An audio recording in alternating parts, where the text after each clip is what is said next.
Hi gang, this is section 3.5, number 11. This is implicit differentiation.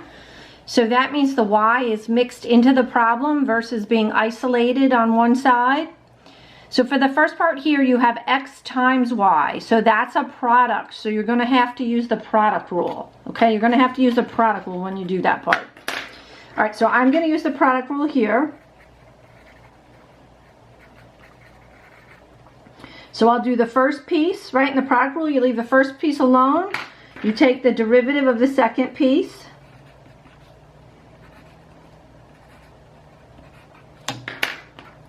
Then you leave the second piece alone.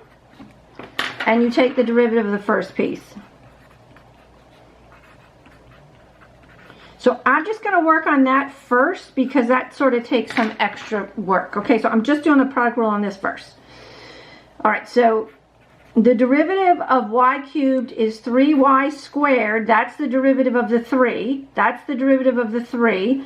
And then the derivative of the y is dy dx. Okay, let me say that one more time. The derivative of the 3 is this part.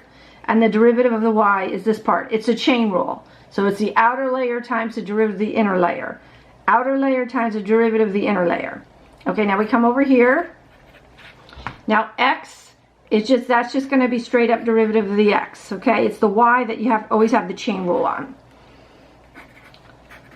All right, so now I'll continue with the original one. So derivative of y is dy dx, right? We went over that in lecture. Derivative of y is never x because y is a function of x. It's always the chain rule on the y. It is the dependent variable. X is the independent variable. And then derivative of x is 1. All right, now I'm going to get everything with the dy dx on one side, everything else on the other side. So let me move this guy over. And I'm just going to change the order of things. Like I want to put that 3 in front. That looks nice in the front. I'm just reordering it. It's just a bunch of multiplication, so you can change the order of things. Okay, I like that a lot better. Oh, this guy's going to the other side. So let me leave that guy alone. And then this guy. All right, so order does not matter, but plus or minus does. So when I move this to the other side, I can move it behind the 1. I just have to make sure it's negative because it's moving to the opposite side.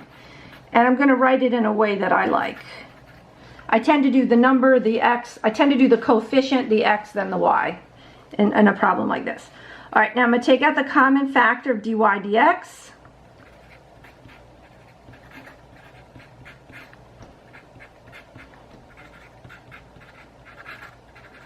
Okay, so I just took out the common factor of dy dx. Now I'm going to divide this off to both sides.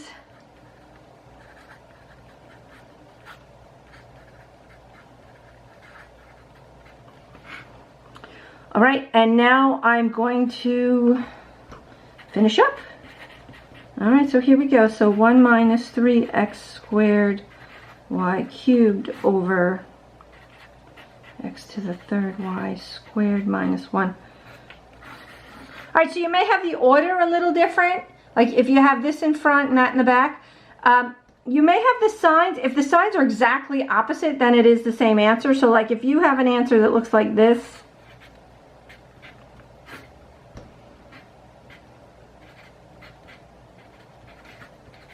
that is also correct. That is like multiplying up, down, both sides by a -1, which would be equivalent. That would also be equivalent, okay?